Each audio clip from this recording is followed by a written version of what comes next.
party to eliminating the ones that still exist. So in defense of our coal miners' jobs, I urge my colleagues to join me in supporting this bill, and I reserve the balance of my time. Gentleman reserves. Gentleman from Ohio. Mr. Chairman, we have no more speakers, so I reserve the balance of my time. Gentleman from Ohio reserves. Gentleman from West Virginia. I reserve. There. You have the right to close. Want to close? Okay. Do you have any more Who speakers? has the right to close? Gentleman from Ohio has the right to close. Okay, then I'll give my concluding comments. Gentleman from West Virginia is recognized for such time as he may consume. Mr. Chairman, let me just say that the bottom line is that the coal industry, as all industries, do need regulatory stability. As the only sitting member of this body who was a conferee on the bill which became SMCRA, the Surface Mining Reclamation Control Act, I well recall that our goal back in 1977, when that legislation passed, was to create a dovetailing between coal production and environmental protection. My own state of West Virginia at that time, and still is, was a leader in surface mine reclamation. Our industry was doing the job. Indeed, under SMCRA, we almost achieved that goal until recent years, when an activist EPA sought to usurp all authorities of other agencies, be it the Corps of Engineers or the Office of Surface Mining under the Department of Interior. SMCRA should run the permitting process. Water quality permits should then follow, not vice versa. So again, I urge support of this bill, and I point to how we have been able to do it in West Virginia, effectively reclaim our land, provide jobs for our people, and have an environmentally sound environment in which our people are proud and in which jobs are provided, and good paying jobs, I might add, for the people of West Virginia and all of our Appalachian states. So I would urge my colleagues to support this bill, and I yield back the balance of my time. Gentleman yields back. Gentleman from Ohio. Mr. Chairman, I will conclude and yield myself the balance of my time. Gentleman is recognized for such time as he may consume. I want to thank my colleague from West Virginia, his understanding of what's happening in the United States Environmental Protection Agency, the revocation of their permits.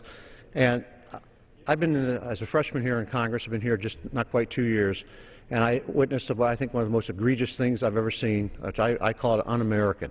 And I think maybe it just really talk for a couple minutes here and give the example of what happened that just blew me away when I learned what happened.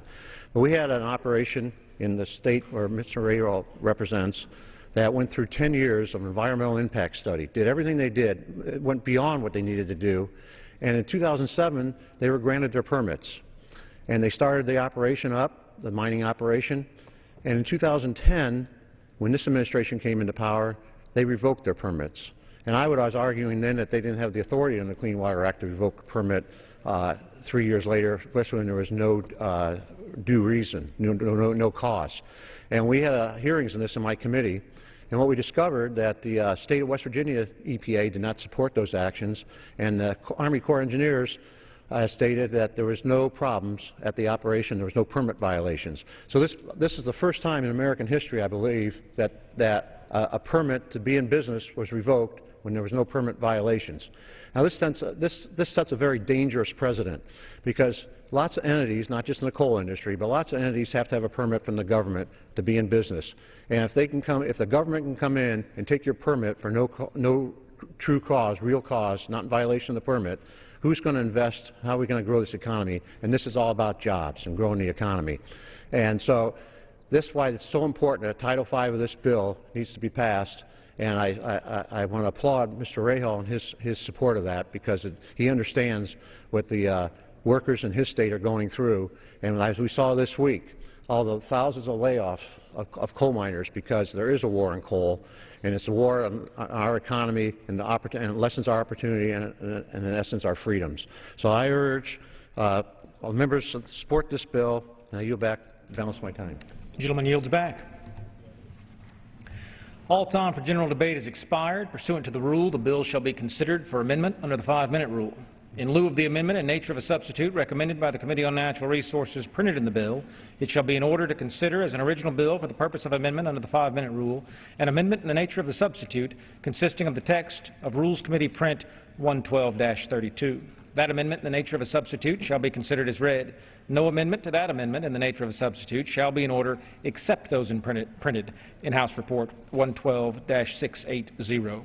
Each such amendment may be offered only in the order printed in the report by a member designated in the report, shall be considered as read, shall be debatable for the time specified in the report, equally divided and controlled by a proponent and an opponent, shall not be subject to amendment, and shall not be subject to a demand for the division of the question. It is now in order to consider Amendment Number 1, printed in House Report 112-680. For what purpose does the gentleman from Massachusetts seek recognition? Mr. Chairman, I have an amendment at the desk. The clerk will designate the amendment. Amendment number 1, printed in House Report number 112-680, offered by Mr. Markey of Massachusetts. Pursuant to House Resolution 788, the gentleman from Massachusetts, Mr. Markey, and a member opposed will each control 5 minutes. The Chair recognizes the gentleman from Massachusetts. Thank you, Mr. Chairman. I yield myself as much time as I may consume. With just one more day left until Congress recesses, until the election, the Republican majority has decided that instead of dealing with real problems facing Americans by passing a jobs package, dealing with the looming fiscal cliff, or providing tax certainty to middle-class families, we will instead debate a bill that deals with an imaginary war on coal fabricated by Republicans in order to justify their real war on the environment, the most anti-environment Congress in history. In reality, this bill just represents a war on us. It's the Republicans in Congress making clear that their priority is not protecting the well-being of the American people. The Republican majority has already acted on 4 out of the 5 titles in this bill, and the Senate has rejected every single one of them. The President has vowed to veto every single one of them. The only new title that is presented is one aimed at preventing the administration from moving forward with a rule that does not yet even exist that would limit coal mining companies from dumping tons of their toxic mining waste directly into streams and rivers. The ironic part is that, according to CBO, this bill won't even prevent the administration from doing that.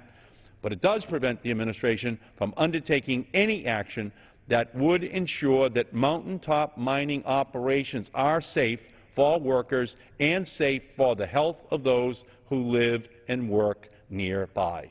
Mr. Chairman, I would like to, at this point, reserve the balance of my time. Gentleman from Massachusetts reserved. For what purpose does the gentleman from Washington seek recognition? Mr. Chairman, I claim the time in opposition. The gentleman is recognized for 5 minutes. And I yield 3 minutes to the author of the Title I of this legislation, gentleman from Ohio, Mr. Johnson. The gentleman from Ohio is recognized for 3 minutes. Thank you, Mr. Chairman, for yielding. You know, it absolutely amazes me that our colleagues on the opposite side of the aisle can honestly and with a straight face stand up and say that this Republican-led House has not put forth jobs bills. There have been 40 jobs bills sent to the Senate from this House already. This is another jobs bill that is prepared to be sent to the Senate. I want to also remind my colleague that the stream buffer zone rule that we're talking about here today, it took 5 years to put that rule in place. The administration went after that rule with a vengeance without even seeing what the rule would do in terms of providing the protections that they're so adamantly arguing about right now. Instead, they used an environmental lawsuit to go after the coal industry and to undermine job creators all across America, and it's driving up America's energy prices. It's irresponsible. It's wrong. This amendment is only meant to distract the public from the job-killing policies of this administration. The gentleman from Massachusetts knows all too well that SMACRA was not written nor intended to deal with health issues. The gentleman's amendment would change the stated goal and reason for SMACRA completely and would duplicate laws and mandates that are already in the federal code. The other side of the aisle also seems to think that they are the only members of this body that are concerned about public health and the environment. Nothing could be further from the truth. I grew up on a 2-wheel wagon rut mule farm, and I know the importance of having a clean and vibrant environment. I also have kids and grandkids, And I want to ensure that our generation leaves them with an environment healthier than the one our generation inherited. However, this legislation today is about balancing job creation and economic prosperity with sensible environmental regulations. This amendment does neither of those things, and I urge all of my colleagues to defeat this amendment, and with that, I yield back the balance of my time. Gentleman yields back. Gentleman from Washington State reserves. Gentleman from Massachusetts is recognized. Thank you, Mr. Chairman. I yield myself as much time as I may consume. Gentleman's recognized for such time as he may consume. So the Republicans say that this legislation is all about creating jobs. They say that we will save money by passing this disastrous bill, but the numbers just don't add up. According to the Environmental Protection Agency, mountaintop mining has already buried nearly 2,000 miles of streams with mining waste that leaches dangerous heavy metals into that water. One study puts the cost of reclaiming a stream impacted by this type of mining as much as $800 per linear foot. If we do a little arithmetic, $800 multiplied by 5,280 feet in 1 mile, multiplied by the 2,000 miles of streams already buried, that's $8.5 billion. That's what it will cost to clean that up. And that's just to clean up the streams that have already been decimated. But that's not the only cost included in this provision. We also have the cost to health, the cost to children. Studies have shown that communities located near mountaintop mining sites have as much as a 42% increase in infants born with birth defects. These communities also have a 16% higher risk of giving birth to a child with low birth weight, a factor that is closely associated with fetal death, inhibited cognitive development, and chronic diseases later in life. And that's not all. Communities located near mountaintop mining sites also have significantly higher rates of lung disease, cardiovascular disease, pulmonary disease, and a higher likelihood that these diseases will kill them. Mr. Chairman, I, at this point, reserve the balance of my time. The gentleman from Massachusetts reserves. The gentleman from Washington State. Mr. Chairman, I advise my friend from Massachusetts that we're prepared to close if he is prepared to close on his side. Could I inquire from the Chair how much time is remaining on either side? The gentleman from Massachusetts has 1.5 minutes remaining. The gentleman from Washington State has 2.5 minutes remaining. Then I yield myself the remainder of my time. The gentleman from Massachusetts is recognized for such time as he may consume.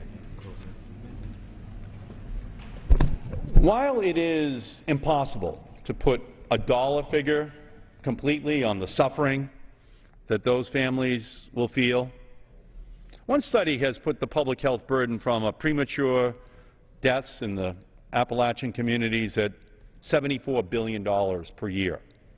Now, that's arithmetic that even Governor Romney would understand. In fact, when he was governor of the great state of Massachusetts, he stood in front of a coal plant, and here's what he said. He said, "I will not create jobs or hold jobs that kill people." And that plant kills people. My amendment is simple. It says that if the Secretary of Interior is allowed to issue a rule, if it would protect pregnant women and children from adverse reproductive outcomes or birth defects, or reduce the prevalence of cardiovascular disease, pulmonary disease, or lung cancer, that rule can go into effect. I urge all members of this body to support this amendment. I yield back the balance of my time. The gentleman yields back. The gentleman from Washington State is recognized. Mr. Chairman, I yield the balance of our time again to the author of Title I, the gentleman from Ohio, Mr. Johnson. The gentleman from Ohio is recognized for 2.5 minutes. I thank you, Mr. Chairman, for yielding me the balance. You know, it's mind-boggling to sit here and listen to this, Mr. Speaker. I've got to remind us again, we're talking about administration that before they even came into office said they were going to bankrupt the coal industry. That's one promise that they have kept. It's an administration whose vice president said in 2007 that coal is more dangerous than high-fructose corn syrup and terrorists. That's the kind of reasoning that we're getting out of this administration. My colleague was quick to try and hold a math class here. Let's talk about a different set of numbers. Let's talk about the 7,000 direct jobs that are going to be cut, that are going to be lost if this rule goes forward. Let's talk about the thousands of indirect jobs that are going to be lost as a result of this rule going forward. Let's talk about the 50% reduction in coal production across America when America is still dependent upon coal for the very energy that it needs to fuel the manufacturing that America does. Let's talk about those numbers if we want to talk about what it's going to do to America if this rule goes forward. Let's talk about the thousands of people that are going to be hurt when their families don't have jobs to go to. Let's talk about the checkbooks at the end of the month that don't balance because of increased skyrocketing utility rates, and now mom and dad can't pay the bills. They can't go buy a new pair of tennis shoes because they've got an electricity bill that's going off of the charts.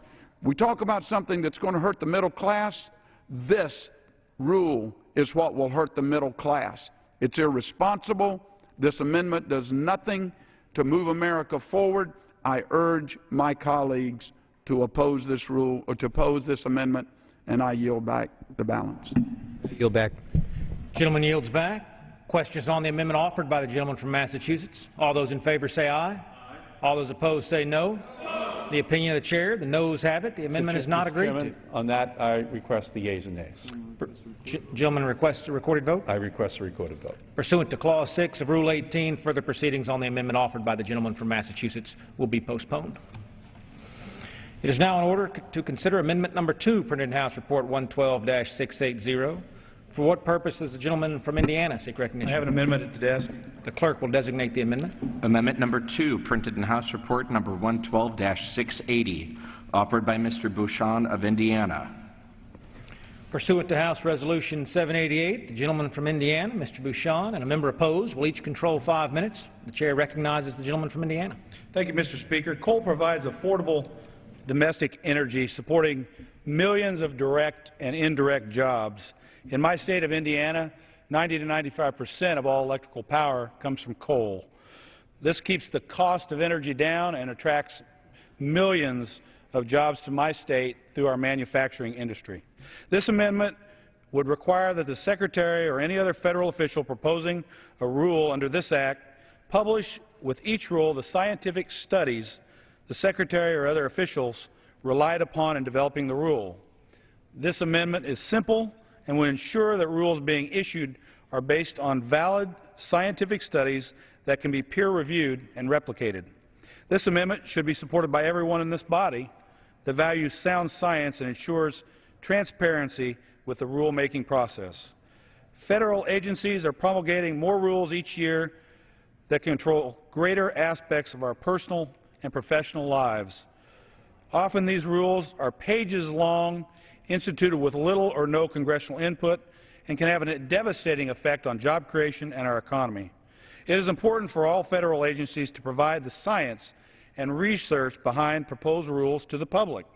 It enables the scientific community and the general public to scrutinize how unelected Washington, D.C. bureaucrats are writing rules that increase costs for businesses and hurt our economy.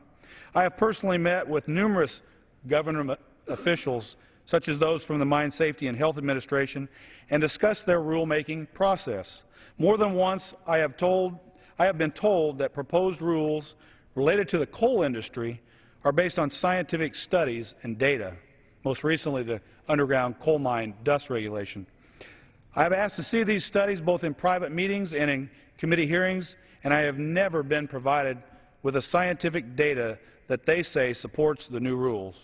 As a scientist and medical doctor, nobody understands the importance of good science more than I. Good science makes for good policies, whether it is in medicine or it relates to public policy. It's important for members of this body and the American people to be able to review the science and the studies that contribute to federal rulemaking and know that every rule and regulation is based on sound science. I urge my colleagues to support this amendment and require that we have a transparent rulemaking process that allows every concerned American to review the science behind a proposed rule. I reserve the balance of my time. I will yield.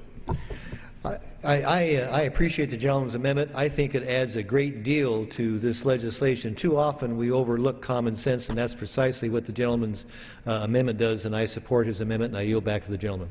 I reserve the balance of my time. Gentleman from Indiana reserves. For what purpose does the gentleman from Massachusetts rise? I claim time. Gentleman's recognized for 5 minutes. I thank the Chairman, and I yield myself as much time as I may consume. And I actually have no problem with the gentleman's amendment. If he wants to require the publication of scientific studies used to develop regulations, I'm just fine with that. I'm sure he knows, of course, that this is already a federal requirement, but I don't object to the redundancy of an amendment passing saying they should do something that they do already. But I do want to take a moment to talk about the Republican war on science, because this bill that we are debating today is their battle plan. The essence of today's bill is that science and facts do not matter. And when science and facts become inconvenient, we can just repeal them. Take the provision of this bill that legislatively overturns a scientific finding that greenhouse gas pollution is dangerous, a decision that was made based on 2 full years of work and a 200-page synthesis of major scientific assessments, including assessments performed by the U.S. Global Change Research Program and the Intergovernmental Panel on Climate Change 4th Assessment Report.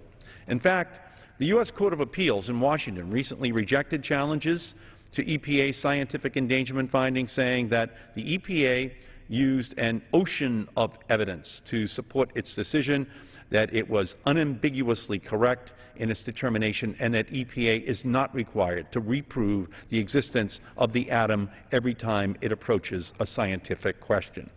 Republicans decided that peer-reviewed science was inconvenient because that analysis was what started the pretend war on coal. So we have to vote again and again and again to eliminate all that science.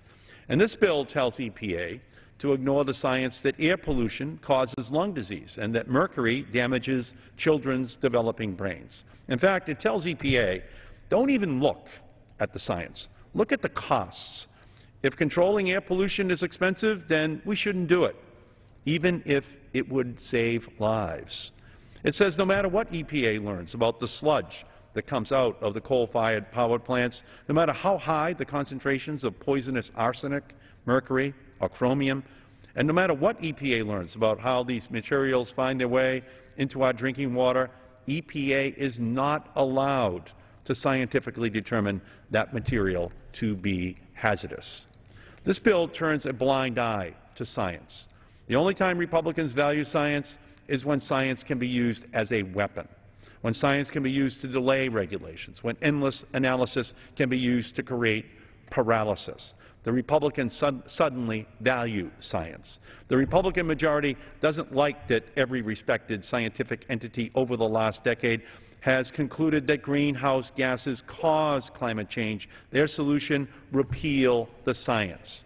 Republicans aren't happy that the Secretary of Health and Human Services has issued a report that finds that formaldehyde causes cancer. Sure, the World Health Organization already determined that 17 years ago. Their solution, we should study it again. We should allow a National Academy of Sciences review so that we can prevent the administration from taking any action to protect the public against dangerous formaldehyde. In fact, there has already been a rider to the health appropriations bill that does just that, while also stripping funding for any subsequent reports on cancer. It's a strategy taken right out of the American Chemical Council's playbook. It is Act One of Big Coal's comedy of errors. We've seen it over and over again on the House floor. First, deny the science. Second, delay the regulations by legislating a new scientific study to review the first science the industry doesn't like. And third, deter efforts to protect the health and security of millions of Americans by requiring yet another third party to review the scientific study that was just legislated and postponing regulatory action until after that is complete. This bill isn't about the war on coal. It's about the Republicans' war on science. That's why we're out here. It continues unabated today. I yield back the balance of my time. Gentleman yields back. Gentleman from Indiana. Can I inquire how much time I have? Gentleman from Indiana has 2 minutes remaining. Thank you. My amendment addresses timing.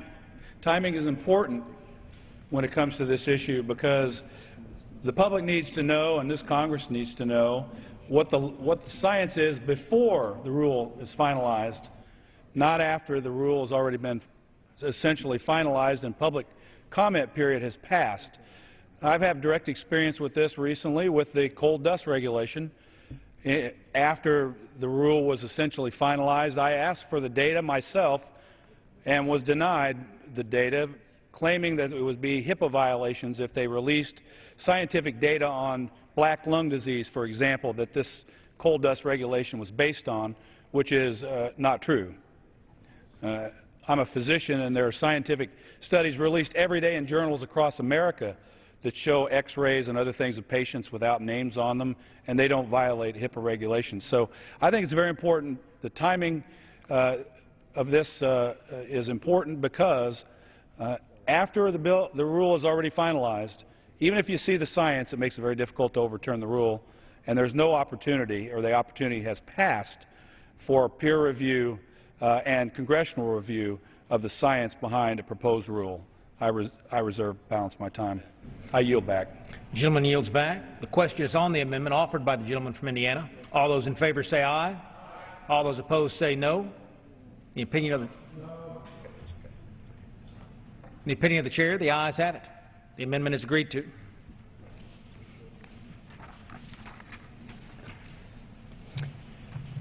It's now in order to consider Amendment Number 3, printed in House Report 112-680.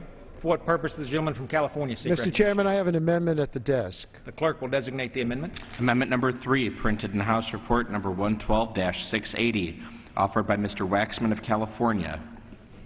Pursuant to House Resolution 788, the gentleman from California, Mr. Waxman, and a member opposed will each control 5 minutes.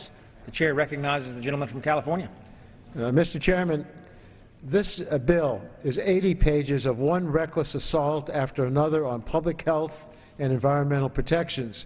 It is probably the single worst anti-environmental bill in the most anti-environment House of Representatives in history. The bill continues the Republican war on science and head-in-the-sand approach to climate change, which is the biggest environmental challenge of our time. This bill attempts to legislate away the scientific findings by the Environmental Protection Agency that emissions of carbon pollution endanger public health and welfare by contributing to climate change. While I have news from my Republican colleagues, you can rewrite the Clean Air Act, but you can't change the laws of nature. In June, the D.C. Court of Appeals upheld EPA's endangerment finding in a unanimous decision led by the Reagan-appointed Chief Justice Judge Sentelle. The court stated EPA's interpretation of the governing Clean Air Act provisions is unambiguously correct. The court dismissed every challenge to the adequacy of the scientific record supporting EPA's findings. Now that the courts have decisively rejected the Republican arguments against the endangerment findings, House Republicans want to change the law. But denying scientific reality is not going to change climate change. My amendment is very simple. It strikes the language in the bill that would repeal the endangerment finding. It does not fix the other egregious anti-environment provisions of the bill, but at least Congress would not be doubling down on science denial. When the Energy and Commerce Committee first produced the language in Title II of the bill last year, here's what one of the world's preeminent science journals, Nature, wrote about the votes to deny the existence of climate change. Quote, "It's hard to escape the conclusion that the U.S. Congress has entered the intellectual wilderness, a sad state of affairs in a country that has led the world in many scientific arenas for so long. Misinformation was presented as fact, truth was twisted, and nobody showed any inclination to listen to scientists, let alone learn from them. It has been an embarrassing display, not just for the Republican Party, but also for Congress," end quote. What this amendment would do is to accept the scientific consensus, support our amendment, and restore the findings as they should be in this bill. It does not change the bill except for the findings that I think are embarrassing to this institution and don't deserve to be in this legislation. I reserve the balance of our time. Gentleman reserves. What purpose does the gentleman from Kentucky rise to claim time in opposition to the gentleman's amendment? Gentleman's recognized for 5 minutes. Thank you. I would say to the gentleman that we can accept all of the scientific evidence. When the administrator of the EPA, Lisa Jackson, came to the committee, she was asked the question, what will happen if other countries don't do the same thing that we're doing? In other words, what's going to happen if other countries don't regulate greenhouse gas?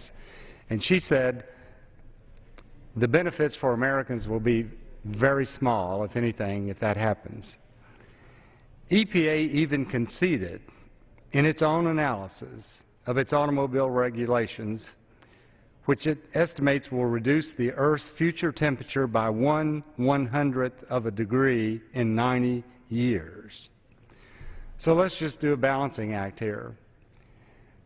We have a regulation proposed, when it finalized, would prohibit the building of any coal-fired plant in America.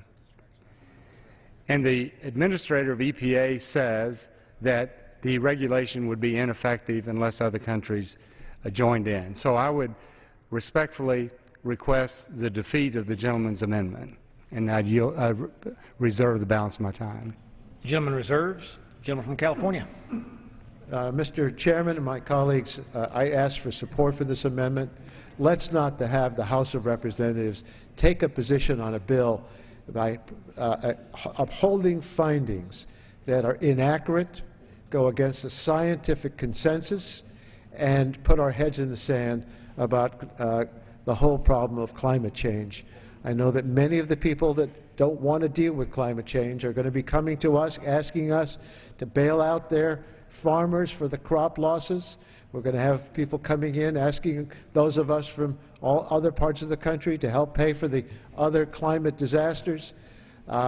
We're Americans and we try to take care of each other, but we also owe it to this country to try to prevent the damage that we're seeing and will only increase in the years ahead if we do nothing about climate change, and certainly if we deny the very reality of the carbon emissions that are causing greenhouse gases, global warming, and climate change. And with that, I yield back the balance of our time.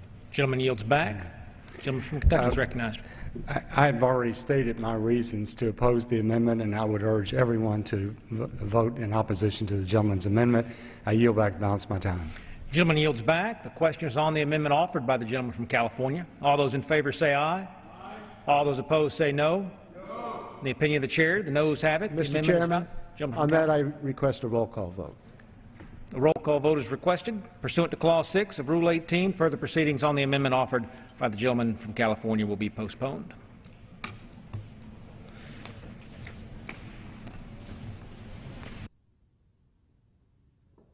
In order to consider Amendment Number 4, printed in House Report 112-680. For what purpose does the gentleman from Pennsylvania seek recognition? Mr. Speaker, I have an amendment at the desk.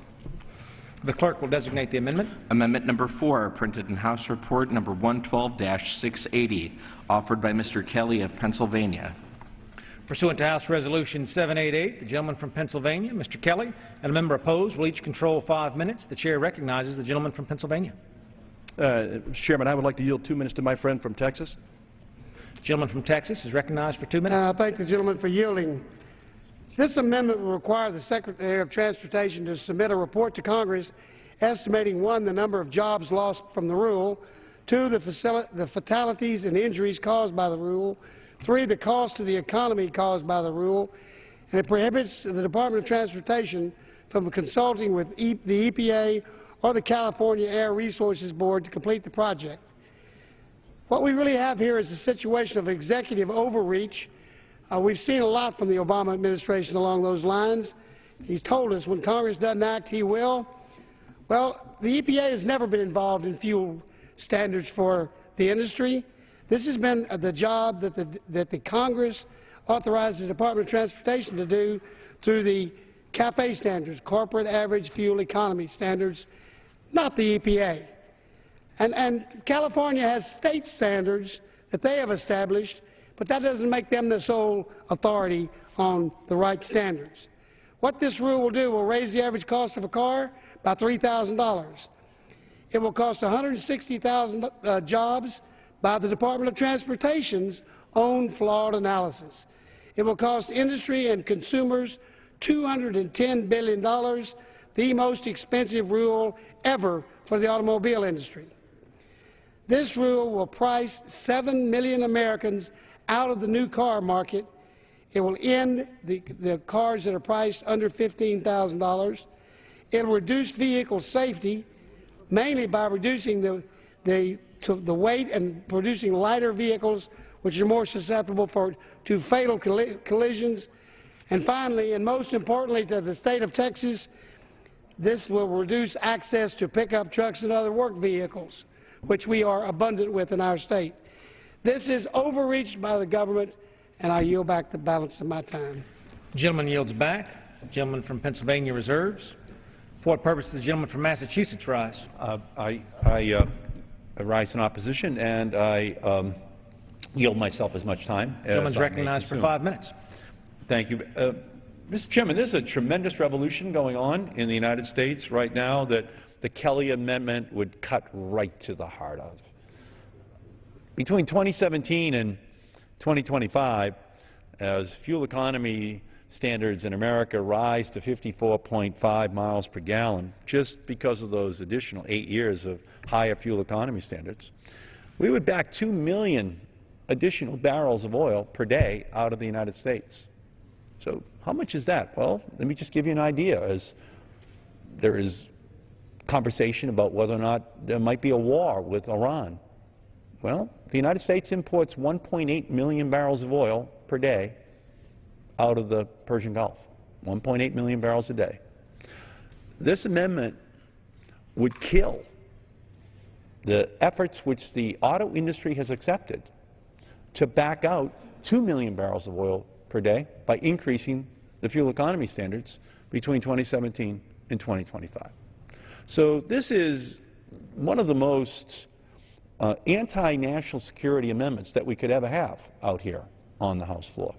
Now, combined with the dramatic increase in CO2 that would go into the atmosphere, because an additional 6 billion metric tons of CO2 would go up into the atmosphere if this amendment passed. Now, how much CO2 is that?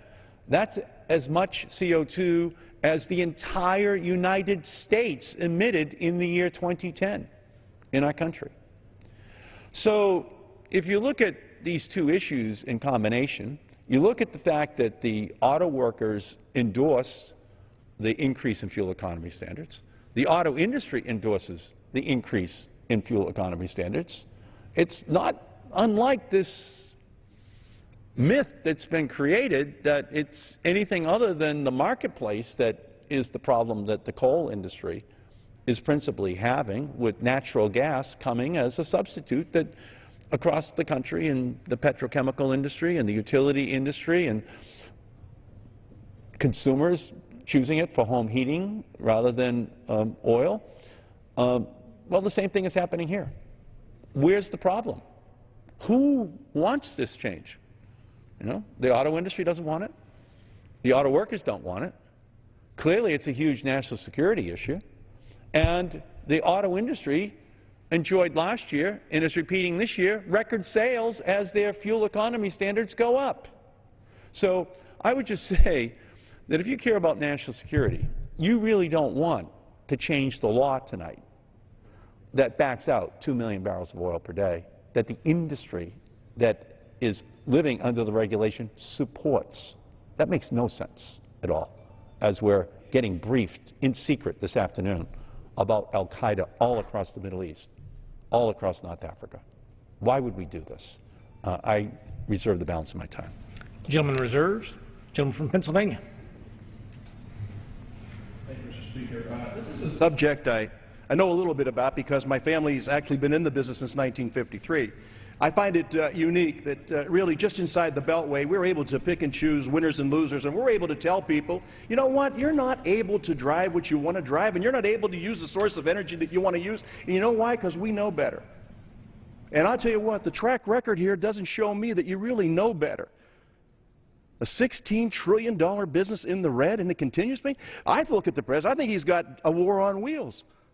Now, big thing about America is you were always able to pick the car you wanted to use. You could drive it anywhere you wanted. You could do anything you want. In this country, you can leave here and drive to California if you want. You don't have to worry about it. This piece of this amendment only asks us to do something that's common sense. I know that's hard to understand here. I've been here for 20 months. I'm still trying to figure it out, and I've pretty much got it down now. When you take things away from people and replace them with something that they don't want, let me tell you what happens. When you raise the price of a car, what it does is take off now the ability for somebody at the entry level to buy a car.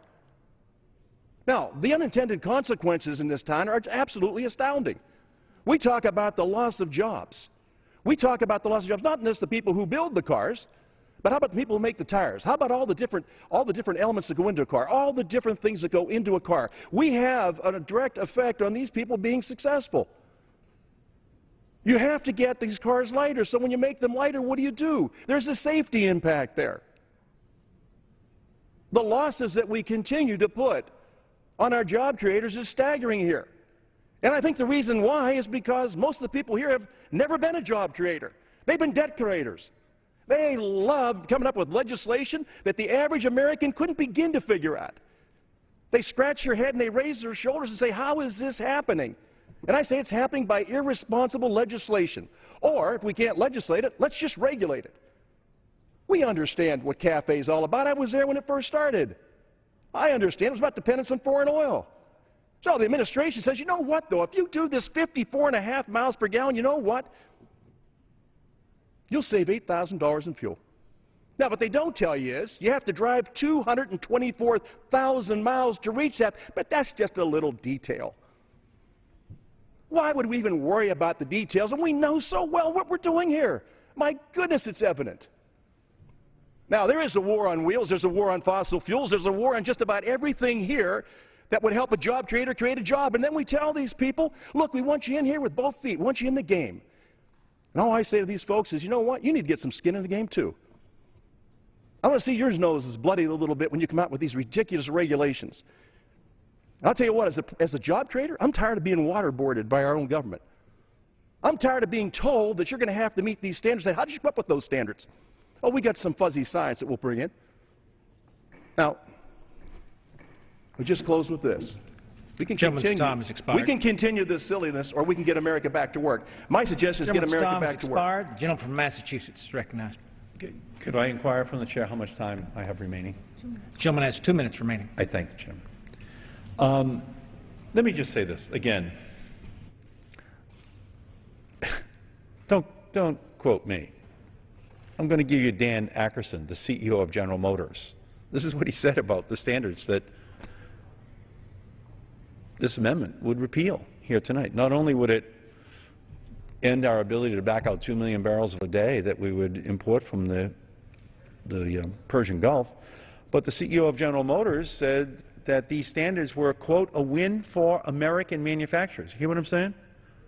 The CEO of General Motors said these regulations are a win for the manufacturers of automobiles in the United States. It's not my quote. That's the CEO of General Motors. You know, what's good for General Motors is good for America. I don't know if you've ever heard that. But let me tell you, he's not alone. It's also Ford, Chrysler, BMW, Honda, Hyundai, Jaguar, Land Rover, Kia, Mazda, Mitsubishi, Nissan, Toyota, Volvo, as well as the United Auto Workers, the State of California, consumer groups, environmental organizations. Everyone agrees on this. So I'm trying to figure out what the opposition, where is it coming from? Who doesn't like this? Why are we having a debate here? So no, I do not yield. I do not yield. There's no point in trying to repeal something that enhances dramatically our national security, saves consumers because it'll be 54.5 miles a gallon by the time it ends. That means that since the car goes twice as far, on a gallon of gasoline. Instead of $4 a gallon, it's only $2 a gallon. I mean, that's a big saving for everyone every time they fill up their tank. And we know that the technology is there because that's every ad that we see on television every night now. It's for the new hybrid. It's for the new technology that they're all touting. So it's all there. The industry supports these regulations that they're seeking to repeal. So it's just ideological. They don't like the government. The Republican paradox is they don't like the government, that they have to come to Washington in order to make sure it doesn't work. All time has expired. The private Gentleman's sector time says has it's working. expired. Gentleman from Massachusetts will suspend. The question is on the amendment offered by the gentleman from Pennsylvania. All those in favor say aye. All those opposed say no. The opinion of the chair, the ayes have it. The amendment is agreed to. Gentleman from Massachusetts. On that, I request a recorded vote. Pursuant to Clause 6 of Rule 18, further proceedings on the amendment offered by the gentleman from Pennsylvania will be postponed.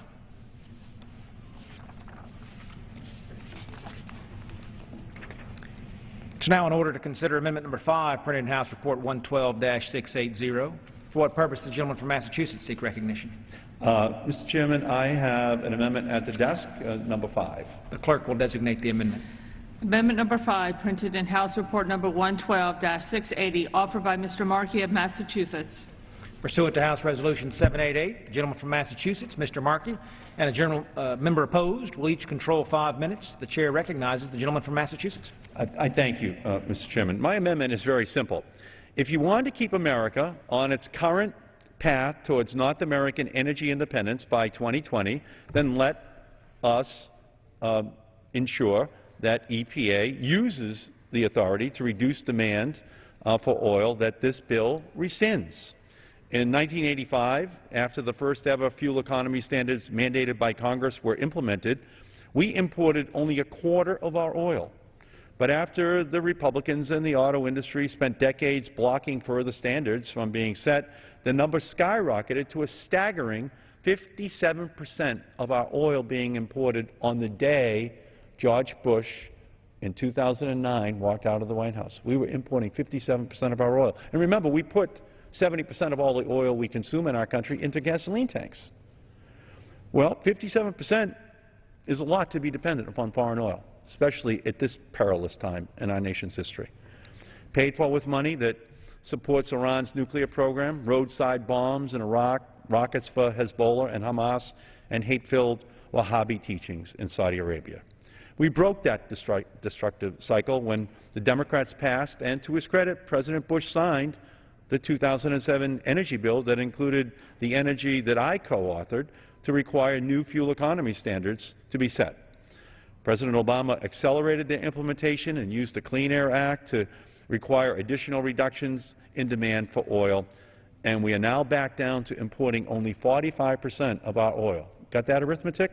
57% imported oil on the day George Bush walked out of the White House in January 2009, 45% dependence today. Good job, President Obama. Let's stay on that path. That was not accomplished by launching a war on the auto industry because 13 major auto companies support these standards.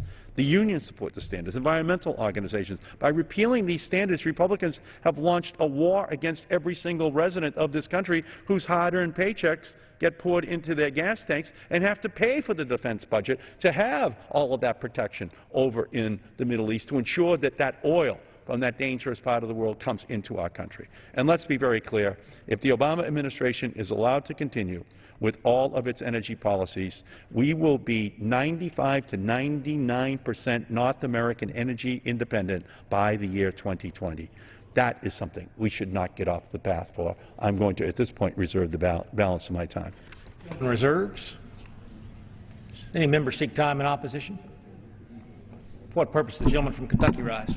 To claim time in opposition to the gentleman's amendment. The gentleman is recognized for 5 minutes.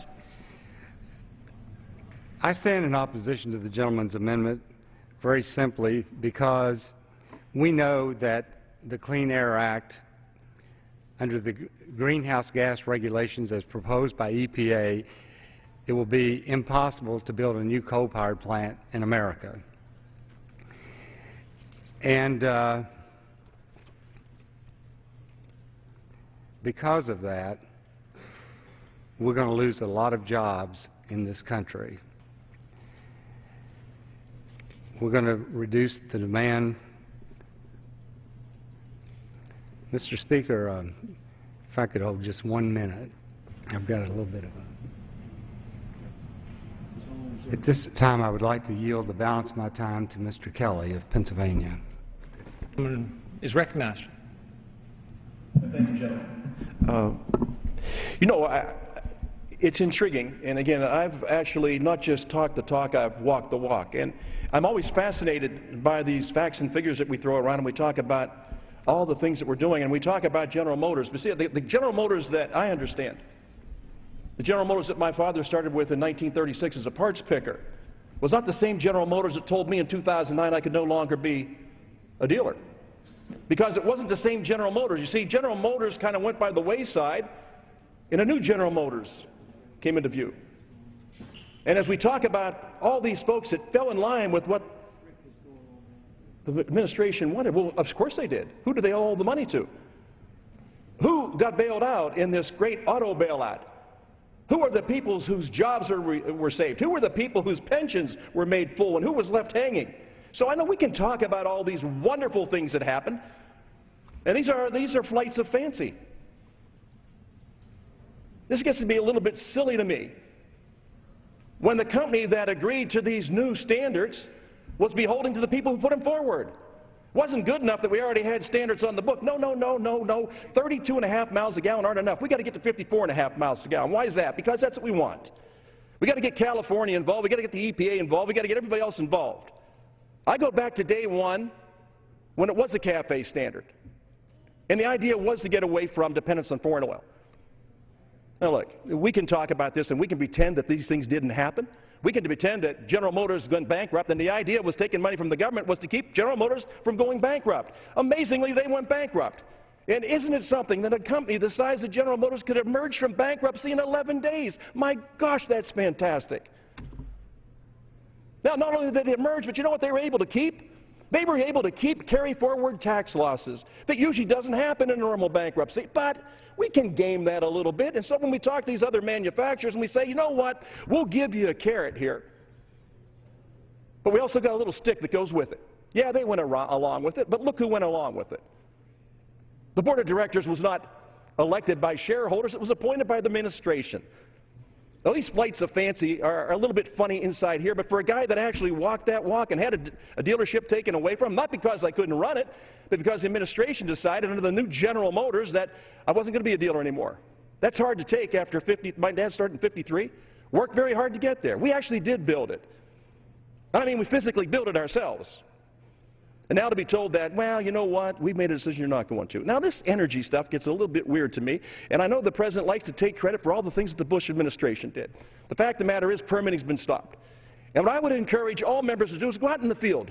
Talk to the people in the coal business. Talk to people in the oil business. Talk to people that are having a tough time staying open because they can't get a permit. Now, you can get a permit, but you just have to wait in line a long time to get it. Now, these things, again, this is common sense. And if we can't come together in this House and do what's right for the people of the United States, then there's something dramatically wrong. We've got tremendous natural resources. We just have to take advantage of it. And I think that... Gentleman from Massachusetts. I yield myself the balance of my time. Gentleman's recognized for 2 minutes. 2.5 minutes.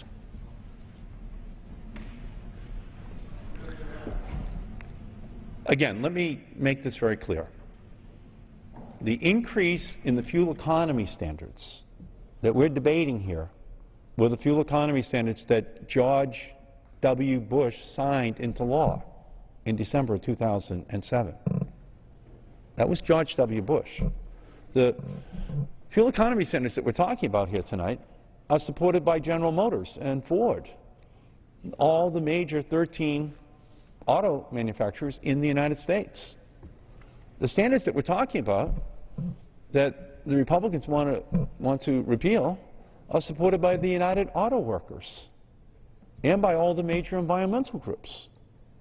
Where's the fight? It's George Bush and General Motors and the environmental groups. You are all saying that you want Washington to work. You're all saying you want partisanship to be put aside. Well, What are you looking for? How can you look past something here that is the perfect example of how the whole system should work? You know, Bill Clinton said it right at the Democratic Convention. It's all about the arithmetic, you know? The D in the automobile is to drive forward. The R is for reverse. The R are the Republicans. The Ds want to continue to move forward. They're trying to put this country in reverse here tonight.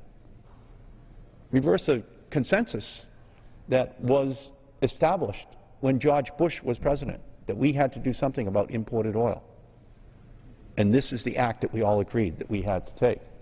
So what does this legislation portend for our country? Well, jobs saved, 1 million plus.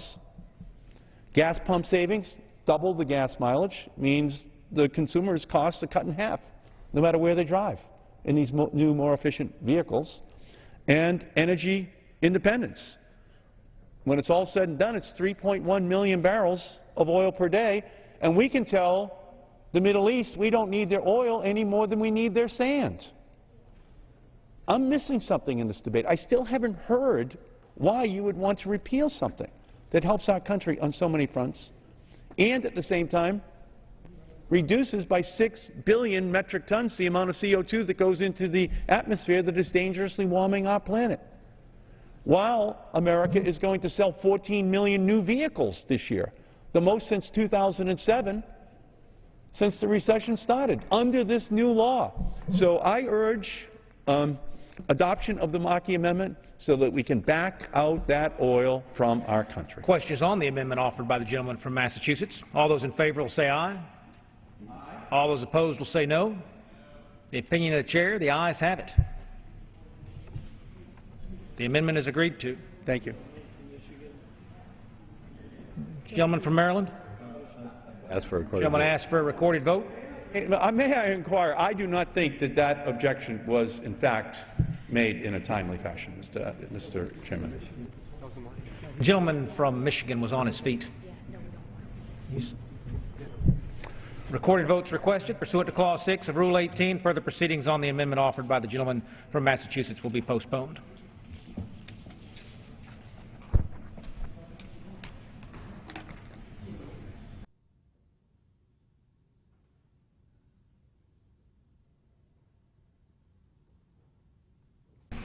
It's now in order to consider Amendment Number 6, printed in House Report 112-680. For what purpose does the gentleman from Michigan seek recognition? Mr. Chairman, I have an amendment to desk. The clerk will designate the amendment.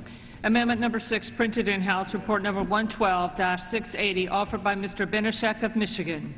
Pursuant to House Resolution 688, the gentleman from Michigan, Mr. Benishek, and a member opposed will each control 5 minutes. The chair recognizes the gentleman from Michigan. Thank you, Mr. Chairman. My amendment is very simple. It's a single line that adds at line 15, including the health effects associated with regulatory costs. It's a simple principle. Regulations cost money to implement. No one will dispute that. In fact, when the EPA or any other federal agency wants to issue a new regulation, it's legally obligated to let Americans know both the costs and the benefits of these proposed rules. However, due to a narrow interpretation of this obligation, the EPA often avoids measuring all aspects of the full cost of its proposed regulations, including the impact of jobs lost and the adverse health effects of those lost jobs. Why is this important?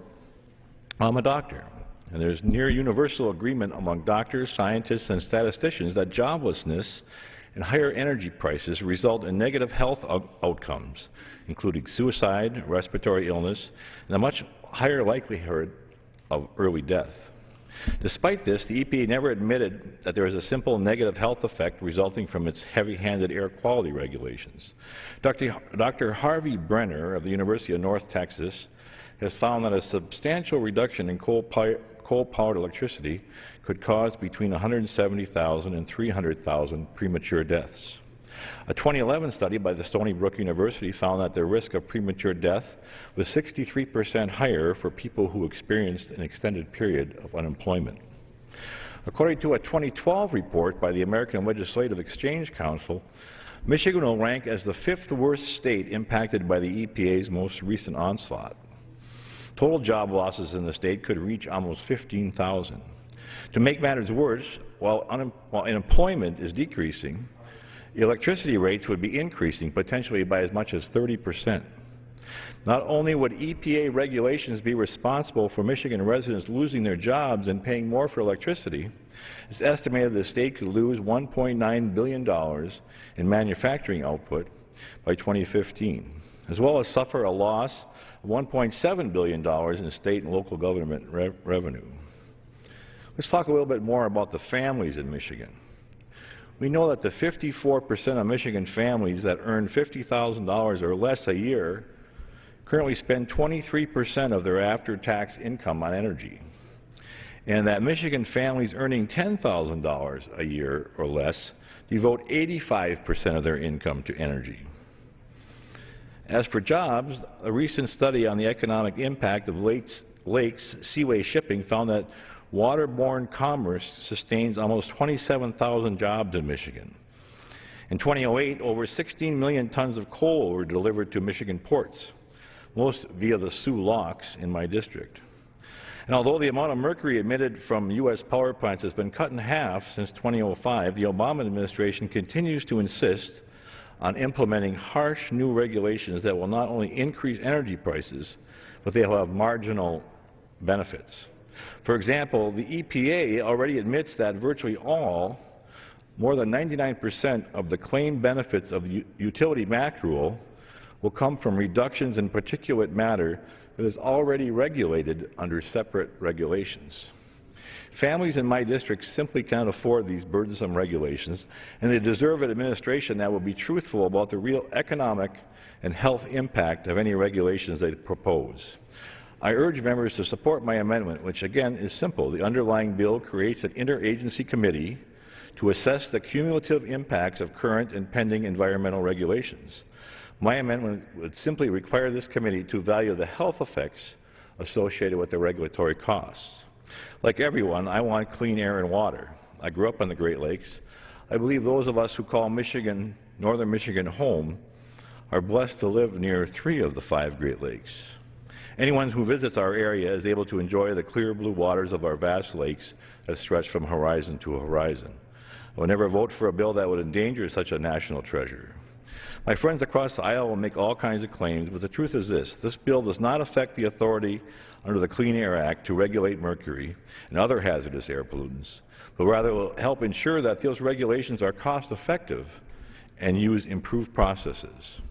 Right now, my constituent needs jobs, not more regulations. Our federal agencies need to consider the full costs, both health and economic, of proposed regulations. Mr. Chairman, I thank you for your time and I urge my colleagues to vote for my amendment and the underlying bill. I'll reserve my time if there's any left. The gentleman's time has expired. For what purpose, the gentleman from Massachusetts rise? I yield myself as much time as I may consume. The gentleman rise in opposition to the and amendment? I claim the time in opposition. The gentleman's recognized for 5 minutes. I thank